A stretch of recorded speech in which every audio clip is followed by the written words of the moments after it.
Shalom Chaverim, I'm Stephen Ben-Nun. You're watching Israeli News Live, and today's broadcast is very unusual. We're going to be discussing several things in our news broadcast today that clearly are, in some people's opinions, they are conspiracy theories. In other people's opinions, these things are really real. These things are happening on the earth. But we're also going to be looking at this from a prophetic standpoint, something that I discovered recently written in the book of Enoch, a book that, well, in some circles of Christianity and in Judaism, that the book of Enoch is not part of the Bible, but yet it's clearly part of the Ethiopic scriptures. It was even part of the Qumran community, where there's been many fragments, including an incomplete scroll of the book of Enoch that was discovered. So the Jewish people did accept the book of Enoch as an authoritative biblical scripture at one time, and in many Bibles it still is there, including even the Et Sefer that Dr. Stephen Pidgeon has put out as well, where he put this book back in the Bible. So we're going to be looking at some things from there, and we're going to even be looking at some articles that have been considered well, some might say it's fake news, some might say it's satire. Regardless of the case, there may be some very truth to it, and this is why I wanted to talk to you about these things. Antarctica has really become a major subject in recent, well, in fact, in the last year, even more so. There's been every kind of conspiracy theory that it is a place for a massive alien base. This is where aliens go at. We know of the one of the former military officers, Byrd, who fought a conflict near Antarctica and lost a lot of men, claiming that there were flying discs, flying saucers coming out of the Antarctica. And just there's all kinds of evidence that is legitimate evidence that clearly seems to show that the Antarctica is certainly a base of some sort. The Germans also, under Adolf Hitler, had a base down at Antarctica. There's all kinds of things that are going on in this region of the world, and this year, or actually last year, when the election, John Kerry himself disappeared down to the Antarctica during the very day of election. But what was really strange is that when John Kerry went down there, he goes to New Zealand right afterwards, and there was a massive earthquake inside of New Zealand. I'm going to share with you, you can see some of the images here on this article here from the New York Times. They'll show you some of the images of the earthquake itself. 7.8 magnitude earthquake. The earthquake was very, very shallow, and in one article that we saw that would probably be considered satire, that they have written and stated that the reason why the earthquake happened was because John Kerry did a last-ditch effort and went down to Antarctica to try to meet with the, well, as they put it there, he was meeting with the Guardians. And the Guardians had rejected his plea to put Hillary Clinton in the White House. Instead, Donald Trump would become the next president of the United States. Now, I realize that does. It sounds so far-fetched, sounds so crazy, in fact, again. Well, that's what they also said in the article. Those of you that remember, here is a picture here of the Patriarch Kirill. Patriarch Kirill is also the head of the Eastern Orthodox Church, who went also to Antarctica on a very unexpected trip. After he met with Pope Francis in Cuba, and Pope Francis gave him a secret document. Never was revealed exactly what was in the document, but it was the first time the two leaders of the both East and Western Orthodox churches had met together to try to mend their relationship. He goes to South America afterwards, and then the unexpected trip to Antarctica. Well, the question is, why did he go to Antarctica? Well, in one article here, the Ark of Gabriel, Antarctica, Russia, and the Apocalypse, speaks about how that the Russian government had actually moved a mysterious ark that was discovered at Mecca underneath the ground there and was brought out. Many people died in the process, according to the article's claim here. and that Russia did a special movement of this ark down to Antarctica. Now, again, whether we would say this is just a bunch of garbage or if it's really true or not, I'll just leave that up to you. But maybe what I'm going to share with you in a few minutes might weigh in on your thinking. So I do ask you, just kind of bear with me a little bit here while we discuss these things here. Anyway, at Mecca, if you remember, I believe it was last year, there was a quote-unquote stampede. And the news reported that some 717 people were killed in this stampede. This is something that has never happened before at Mecca, and actually we found out later that it was 2,000 people were killed there in Mecca, and an apparent stampede that killed all of these people. Well, not according to some of the articles there. In fact, as you can see this crane here that is toppled, that what was actually going on at Mecca was an excavation of this strange ark called the Ark of Gabriel, that according to the article here, this was something that Muhammad had said, had prophesied about. And this was buried here beneath this very place, and they were working on trying to bring it out, and some type of plasma release was done, and it caused the death of all these people. Again, is this just conspiracy theories? Is it fabricated?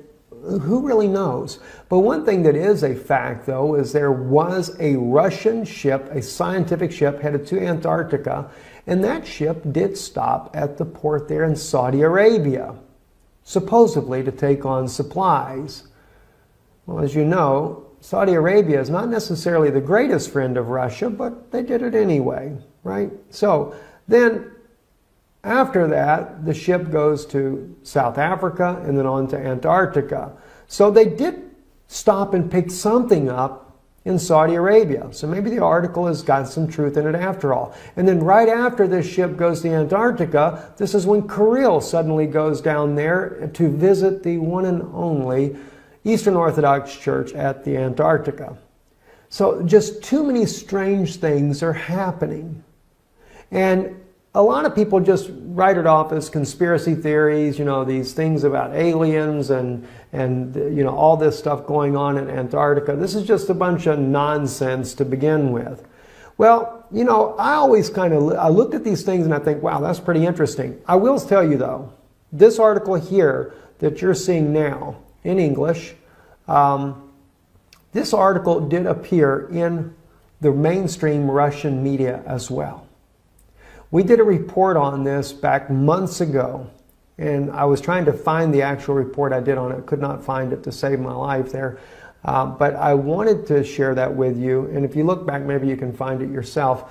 But when we did the report on this, we used Russian media, mainstream Russian media, that does not look at this as being just a fabrication. They actually reported it as real news, and that yes, indeed, Russia did do a secret mission down to the Antarctica and had taken a thing called the Ark of Gabriel. So there is a Russian news source out there that does not look at this as some kind of conspiracy. And it went much deeper than what this article goes into it. We shared that with you once before. But then something caught my attention the other day. As you can see on your screen now, this is the book of Enoch. I was reading in the first book of Enoch, chapter 18. And this is where the angel Uriel is taking Enoch and showing him some very interesting things. And I'm going to share with you some of the words that I read here in Enoch, and then you'll see why it became very interesting to me. If we go down to, say, verse 4 and begin there, it says, "And I saw the winds which turned the sky and caused the disk of the sun and all the stars above, and I went towards the south." Okay, so he goes to the end of the earth, and he speaks about going towards the south. "And it was burning day and night, where there were 7 mountains of precious stones, and 3 towards the east and 3 towards the south." Now, I begin to think about this. He's talking about 7 mountains, but 3 go to the east and 3 go to the south, and he's talking about going towards the south. And I'm thinking to myself, okay, and he's talking about it being that it burns day and night. It was burning day and night. In other words, the sun is not setting. And I'm thinking to myself, well, the South Pole, that describes the South Pole like no other place on Earth. The sun just doesn't really ever set. It's always daylight. And so it really caught my attention. But then he mentioned about the 7 mountains. And of course he talks about the stones, etc. But then he says east and 3 go to the south. Well, that really got my attention. So I thought to myself, okay, is there a place down at the Antarctica that would kind of match this type of description? Well, oddly enough, there is. It's Mount Vincent. Now, you have to keep in mind what you're looking at here on your screen. You have Mount Vincent right here. It is called the 7th summit. There are 3 going south. Now, you would say these are 3 to the west. It's actually described as southeast and southwest. But keeping in mind, when Enoch went here, the earth had not been tilted off its axis. So therefore, north and south, east and west was a bit different, right? And if you take and tilt the earth back the way it would have been, this will go just like that. And then you would have the 3 peaks, as it speaks about here, and we have the summit here, 3 peaks here. Those would go down to the south, just as he describes, and these here, the 3, would go to the east, just as he describes there. The 7 mountains, the 7 summits, and 3 to the east and 3 to the south. That really began to make sense. But the words here in Enoch get a little bit more strange, though. And as I read on, it says, and those towards east were of colored of stone and was of pearl, and one of a healing stone, and those towards the south of a red stone. And the middle one reached to heaven like the throne of the Lord, and stibium, and the top of the throne was a sapphire. And I saw a burning fire, and what was in all the mountains. Now, keeping in mind, the middle one was the tall one. And of course, at Mount Vincent, that's exactly the way it is. Mount Vincent is the tallest mountain. Now, I can't say that this is conclusively correct. I'm putting this here before you as a conjecture, something for you to think about, just something that I find very fascinating in line with all these anomalies that are happening at Antarctica, all the weird things that are going on.